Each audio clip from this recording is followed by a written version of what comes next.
आज हम calculating latent heat of vaporisation of water by experiment के बारे में पढ़ेंगे, यानी कि कैसे एक एक्सपेरिमेंट की मदद से हम latent heat of vaporisation of water को कैलकुलेट कर सकते हैं। तो सबसे पहले हम बात करते हैं लेटेंट हीट ऑफ वेपराइजेशन की। तो ये कहलाती है amount of heat required to vaporise 1 kilogram of liquid without changing temperature, यानी कि 1 किलोग्राम का जो लिक्विड है उसको हमें कितनी हीट देनी पड़ेगी ताकि वो वेपर्स या स्टीम की शक्ल इख्तियार कर ले बगैर उसका टेम्परेचर चेंज हुए।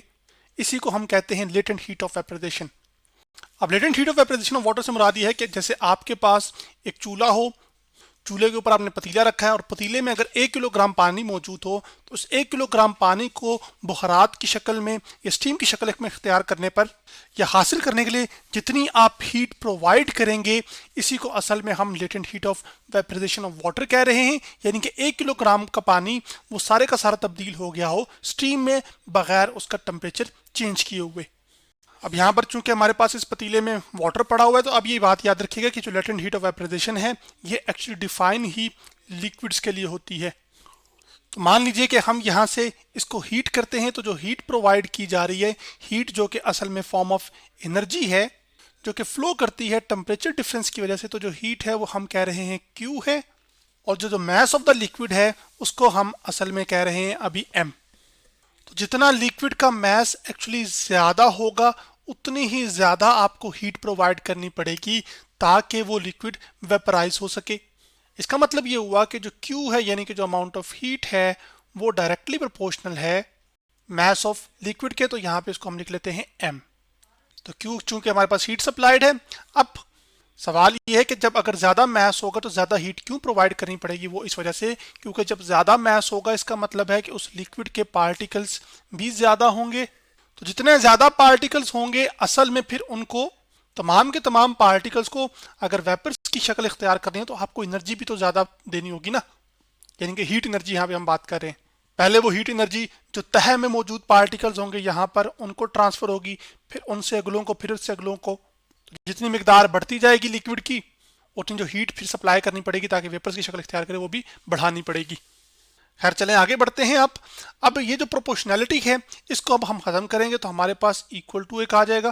तो जो Q है वो इक्वल टू आ जाएगा यहाँ पर कांस्टेंट ऑफ जो प्रोपोर्शनैलिटी है इस सिनेरियो में वो हमारे पास असल में है लेटेंट हीट ऑफ वेपराइजेशन, जिसको हम रिप्रेजेंट करते हैं HV सिंबल के साथ, और साथ यहाँ पर हमारे पास आ जाएगा M।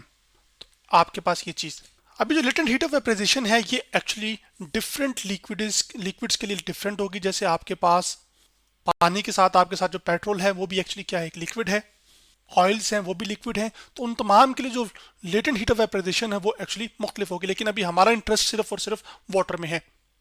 तो ये हम जो इधर मल्टीप्लाई हो रहा था जाके डिवाइड हो जाएगा, तो हमारे पास जो लेटेंट हीट ऑफ वेपराइजेशन है वो एक्चुअली आ जाएगी HV equal to Q over M। अब Q जो कि हीट है यानी कि फॉर्म ऑफ एनर्जी है, और एनर्जी का जो यूनिट होता है वो एक्चुअली हमारे पास जूल होता है। तो मैं यहाँ पे जो यूनिट लिखूंगा लेटेंट हीट वेपराइजेशन का वो आ जाएगा, असल में हीट की वजह से जो यूनिट है वो जूल है, जबकि डिवीजन में हमारे पास मैस है और मैस को हम किलोग्राम में मेजर करते हैं। तो जो लेटेंट हीट ऑफ वेपराइजेशन है उसका यूनिट जूल पर किलोग्राम है। तो जितनी हमारे पास एक लिक्विड के लिए Q to mass ratio large होगी, actually latent heat of vaporization भी उतनी ही लार्ज होगी। उसके साथ साथ ये जो हीट है ये एक्चुअली एक स्केलर क्वांटिटी है, जबकि मैस भी एक स्केलर क्वांटिटी है, क्योंकि हीट भी फॉर्म ऑफ एनर्जी है और एनर्जी की कोई डायरेक्शन नहीं होती, सिर्फ मैग्नीट्यूड होता है। तो जो लेटेंट हीट ऑफ वेपराइजेशन है ये एक्चुअली हमारे पास एक स्केलर क्वांटिटी है। तो latent heat of vaporisation of water को कैलकुलेट करने के लिए मैं आपके सामने यहाँ पर एक टेम्परेचर टाइम ग्राफ लेकर आ गया हूँ, जिसमें वर्टिकल एक्सिस पर टेम्परेचर को प्लॉट किया गया है जबकि हॉरिजॉन्टल एक्सिस पर टाइम को प्लॉट किया गया है। हॉरिजॉन्टल एक्सिस में हर जो 4 डब्बे हैं वो असल में 5 मिनट को बता रहे हैं, जबकि वर्टिकल एक्सिस में हर 2 डब्बों के बीच का जो गैप है वो असल में 20 डिग्री के टेम्परेचर को बता रहा है। यहाँ पर हमने अपनी हॉरिजॉन्टल लाइन को असल में अभी हमने अपना सिनेरियो इस तरह से बिल्ड किया है कि आपके पास शुरू में हमारे पास आइस मौजूद है। अब यहाँ पर ये जो पॉइंट है ये असल में ये आपको बता रहा है कि जब टाइम 0 मिनट है तो आपके पास जो असल में जो रीडिंग है टेम्परेचर की वो -30 डिग्री सेंटीग्रेड है। हमने अपने ग्राफ को इस तरह से स्केल किया हुआ है, वरना बुनियादी तौर पर स्केलिंग तो इस तरह से होती है ना कि आपके पास जहां पर x की वैल्यू 0 होती है वहीं पर हम उसको y की वैल्यू को भी 0 करते हैं, यानी कि ये ओरिजिन कहलाता है। लेकिन हम स्केलिंग करके शिफ्टिंग कर सकते हैं, कोई इशू नहीं है। अब शुरू में चूंकि हमारे पास आइस है जो कि एक बीकर में मौजूद है इस तरह के, और नीचे से आप उसको हीट कर रहे हैं। अब शुरू में इस आइस का जो टेम्परेचर है वो असल में -30 डिग्री सेंटीग्रेड है। फिर आप हीट करना शुरू करते हैं तो पहले 2.5 मिनट तक जब हीट सप्लाई होती है तो आपके पास जो आइस का टेम्परेचर है वो असल में -30 डिग्री सेंटीग्रेड से बढ़ते बढ़ते असल में हो जाता है 0 डिग्री सेंटीग्रेड। तो चूंकि हॉरिजॉन्टल एक्सिस में 4 डब्बे 5 मिनट को बता रहे हैं, इसका मतलब है 2 डब्बे फिर 2.5 मिनट को बता रहे होंगे। तो 2.5 मिनट यहाँ पर आपके पास बनता है पॉइंट, ठीक है। और जो टेम्परेचर है उस वक्त वो असल में आइस का 0 डिग्री सेंटीग्रेड हो जाता है। तो आपके पास एक इस तरह से स्ट्रेट लाइन ग्राफ आएगा, जैसे जैसे टाइम गुजर रहा है जो हीट उसको सप्लाई हो रही है वो बढ़ती जा रही है, जिसकी वजह से जो आइस का जो टेम्परेचर है वो असल में बढ़ता जा रहा है। टेम्परेचर क्यों बढ़ता जा रहा है? क्योंकि जो आइस के पार्टिकल्स हैं वो उस हीट को एब्जॉर्ब करेंगे। जब वो हीट को एब्जॉर्ब करेंगे तो उन पार्टिकल्स की जो मोशन है वो एक्चुअली इंक्रीज होगी, और जब मोशन इंक्रीज होती है तो असल में आपके पास टेम्परेचर हम डिफाइन ही करते हैं average kinetic energy of the particle से। तो average kinetic energy of the particles बढ़ेगी, इसका मतलब ये होगा कि टेम्परेचर इंक्रीज करेगा। और average kinetic energy of particles की बात इस वजह से करें क्योंकि यहाँ पे लार्ज नंबर ऑफ पार्टिकल्स मौजूद हैं। तो पहले 2.5 मिनट तक हमारे पास आइस ही है, लेकिन उस आइस का जो टेम्परेचर है हाल ही वो बढ़ रहा है, लेकिन अभी भी शक्ल आइस की ही है। अब आइस की खास बात यह है कि आइस मेल्ट होती है 0 डिग्री सेंटीग्रेड के टेम्परेचर पर, यानी कि 0 डिग्री सेंटीग्रेड के टेम्परेचर पर हमारे पास जो आइस है सॉलिड फॉर्म में वो असल में तब्दील होती है लिक्विड फॉर्म में। तो इसी बात को मैं लिख देता हूँ कि मेल्टिंग में क्या होता है कि आइस चेंज होता है, सॉलिड चेंज होता है लिक्विड में, और जिस टेम्परेचर पर सॉलिड चेंज होता है लिक्विड में उस टेम्परेचर को हम मेल्टिंग पॉइंट कहते हैं। और ये बात मैं यहाँ पर लिख देता हूँ कि मेल्टिंग पॉइंट क्या है? Temperature at which solid changes into liquid. उसके बाद आप फर्दर हीट करते हैं, और फर्दर हीट करते वक्त आप ये देखते हैं कि तकरीबन 3.6 मिनट तक, और चूंकि ये टाइम आपके पास था 2.5 मिनट, यानी कि पहले 2.5 मिनट के अंदर आपके पास आइस का टेम्परेचर -30 से 0 डिग्री सेंटीग्रेड हुआ। फिर अगले 3.6 मिनट के लिए जो आइस है वो एक्चुअली मेल्ट होती रही है, और ड्यूरिंग मेल्टिंग टेम्परेचर चेंज नहीं होता। तो 2.5 में जब हम 3.6 ऐड करते हैं तो वो आता है 6.1, और 6.1 मिनट का जो टाइम है वो एक्चुअली लगभग हमारे पास यहाँ कहीं बन रहा होगा। तो इस टाइम ड्यूरेशन के अंदर आपके पास चूंकि मेल्टिंग हो रही है, और मेल्टिंग के दौरान टेम्परेचर चेंज नहीं होता। और क्यों नहीं होता? वो इस वजह से क्योंकि मेल्टिंग के दौरान आइस पार्टिकल्स एब्जॉर्ब करते हैं एनर्जी को, और एनर्जी को एब्जॉर्ब करके वो असल में जो उन आइस के अंदर बॉन्ड्स बने होते हैं हाइड्रोजन बॉन्ड्स, असल में वो एनर्जी इस्तेमाल हो रही होती है बॉन्ड्स की ब्रेकिंग में, ना कि टेम्परेचर इंक्रीज करने में। तो इस वजह से आपके पास टेम्परेचर चेंज नहीं हुआ। और यहाँ पे मैं ये लिख देता हूँ, बात जो इंपॉर्टेंट है कि आइस ने 3.6 मिनट लिए ताकि वो मेल्ट हो सके। और ये जो फेज है इसमें असल में इसका मतलब है इस टाइम ड्यूरेशन के अंदर फेज चेंज हो रहा है, यानी कि सॉलिड लिक्विड में बदल रहा है। तो इसको हम मेल्टिंग पॉइंट, फ्यूजन पॉइंट, और इस टाइम ड्यूरेशन में जो हीट दी जा रही होती है इसको हम लेटेंट हीट ऑफ फ्यूजन भी कहते हैं। यानी वो हीट जो 1 किलोग्राम के लिक्विड को सॉलिड को दी जाए ताकि वो लिक्विड में तब्दील हो जाए, उसको असल में हम लेटेंट हीट ऑफ फ्यूजन कहते हैं। अब 6.1 मिनट से आगे जब आप फर्दर इसको हीट करते हैं, यानी कि आप और हीट सप्लाई करते जाते हैं, तो क्या होगा कि आप चूंकि सारा का सारा सॉलिड पहले लिक्विड में तब्दील हो चुका है, तो अब वो सारी की सारी हीट एनर्जी इस्तेमाल होगी। ये जो लिक्विड के पार्टिकल्स हैं वो इस हीट एनर्जी को एब्जॉर्ब करेंगे। एब्जॉर्ब करने की वजह से उनकी जो मोशन है वो असल में बढ़ेगी। जब उन पार्टिकल्स की मोशन बढ़ेगी इसका मतलब है कि असल में जो टेम्परेचर है वो बढ़ रहा है, यानी कि वो ऑब्जेक्ट गर्म होता जाएगा, यानी कि यहाँ पर वो जो लिक्विड है वो गर्म होता जाएगा। तो अगले 4.6 मिनट के लिए जो लिक्विड यानी कि आपके पास पानी है उसका टेम्परेचर बढ़ता गया, और वो टेम्परेचर 100 डिग्री सेंटीग्रेड हो गया। तो 6.1 में जब हम जमा करते हैं 4.6 मिनट, तो वो बनते हैं असल में हमारे पास 10.7 मिनट। इसका मतलब 10.7 मिनट तक गुजरने के बाद असल में जो लिक्विड का टेम्परेचर है टोटल, जो शुरू में आइस थी उसका टोटल टेम्परेचर अब मिला के बढ़कर कितना हो चुका है वो 100 डिग्री सेंटीग्रेड। तो 10.7 का जो टाइम मिनट है वो हमारे पास यहाँ पर बनेगा, और इसके लगभग, ठीक है। और जो 100 टेम्परेचर की रीडिंग है वो असल में फिर हमें यहाँ पर मिलेगी।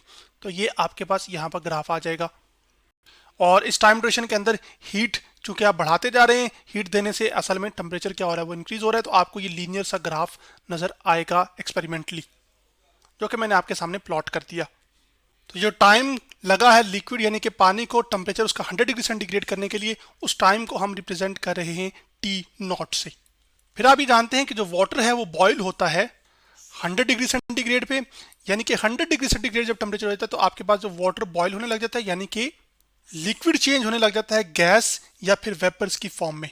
तो जो टाइम ड्यूरेशन लगता है पानी को, 1 किलोग्राम के पानी को स्टीम में बदलने के लिए, वो असल में टाइम टी है जो कि हम यहाँ पे रिप्रेजेंट कर रहे हैं, और वो जो टाइम है वो असल में 24.4 मिनट लगेंगे।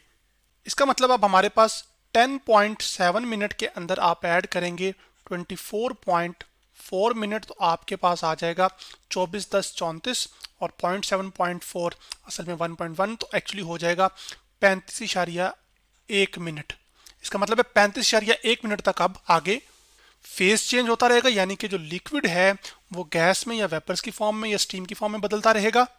तो उस दौरान जब फेज चेंज होता है तो एक्चुअली टेम्परेचर चेंज नहीं होता, तो 35.1 हमारे पास ये इधर तक बनेगा हॉरिजॉन्टल एक्सिस में टाइम, और इस टाइम ड्यूरेशन में टेम्परेचर चेंज नहीं हो रहा। तो दोबारा यहाँ पर फेज चेंज हो रहा है, और जब फेज चेंज होगा तो सारी की सारी जो एनर्जी या हीट आप सप्लाई कर रहे होंगे वो असल में हीट एनर्जी इस्तेमाल हो रही होगी, ताकि जो पानी के अंदर हाइड्रोजन बॉन्ड्स मौजूद हैं जो कि हाइड्रोजन और हाईली इलेक्ट्रोनेगेटिव ऑक्सीजन के दरमियान है, वो एनर्जी सारी की सारी हीट इस्तेमाल हो रही होगी उन बॉन्ड्स को ब्रेक करने में, ताकि लिक्विड के वो पार्टिकल्स जो कि पहले एक दूसरे के करीब थे, यानी कि यहाँ पर आप कर सकते हैं, ये मैं लिक्विड के पार्टिकल्स यहाँ पे लेकर आया हूँ, ठीक है। चलें इसको हम कह लेते हैं कि ये एक सी पॉइंट है और ये आपके पास डी पॉइंट है। तो सी से डी तक आपके पास पार्टिकल्स इस तरह से हैं, रैंडमली अरेंज है, उस तरह से प्रॉपर अरेंज नहीं है, लेकिन फिर भी पार्टिकल्स दूसरे के करीब क्लोजली पैक हैं और करीब करीब हैं, और इनके दरमियान फोर्स ऑफ अट्रैक्शन है। और जैसे ये लिक्विड को टेम्परेचर 100 डिग्री सेंटीग्रेड हुआ तो ये लिक्विड बॉयल होना शुरू हो गया, यानी कि गैस की फॉर्म अख्तियार करना शुरू हो गया। और गैस आप इस तरह से रिप्रेजेंट कर सकते हैं इन पार्टिकल्स, जैसे कि यहाँ पे देख सकते हैं पार्टिकल्स के बीच में जो डिस्टेंस है वो इस लिक्विड के निस्बतन बहुत ज़्यादा है। अब अगर आप इससे ज़्यादा फर्दर हीट सप्लाई करेंगे तो फिर क्या होगा कि आपके पास वो जो लिक्विड गैस में बदला है वो असल में फिर दोबारा से क्या होगा, उसका जो टेम्परेचर है वो असल में टाइम के साथ साथ बढ़ने लग जाएगा। तो सिर्फ मैंने उसको रिप्रेजेंट किया है कि ये आपके पास ये जो फेज़ है ये असल में गैस का फेज़ है, और यहाँ पर ये जो चीज़ है ये हमारे पास लिक्विड है। और इससे पहले शुरू में जो हमने स्टार्ट किया था वो सॉलिड, यूँ आपने एक टेम्परेचर टाइम ग्राफ के अंदर कैसे सॉलिड से लिक्विड फिर लिक्विड से गैस आती है। अभी जो डी और ये जो पॉइंट ई है इसके दौरान जो हीट दी जा रही होगी ताकि जो लिक्विड है वो गैस में तब्दील हो जाए, इसी को असल में हम लेटेंट हीट ऑफ वेपराइजेशन कहते हैं। और latent heat of vaporisation latent heat of fusion से बिल्कुल मुख्तलिफ होगी, क्योंकि इसमें सॉलिड लिक्विड में चेंज होता है जबकि इसमें लिक्विड गैस में तब्दील होता है। और सेपरेट वीडियोस के अंदर हम latent heat of fusion of ISP calculate करेंगे, और लेटेंट हीट ऑफ वेपराइजेशन को अभी हम इस लेक्चर में कवर कर रहे हैं। तो यूं आपको एक कंप्लीट अंडरस्टैंडिंग डेवलप हो गई है फेज चेंजेस की। अब नेक्स्ट लेक्चर के अंदर जो इसका रिमेनिंग पार्ट है जिसमें हम टोटल कैलकुलेशन करेंगे कि वो वैल्यू कितनी निकल कर आती है लेटेंट हीट ऑफ वेपराइजेशन, उसके बारे में बात करेंगे। तो आज हमने latent heat of vaporisation of water by experiment के बारे में स्टडी किया।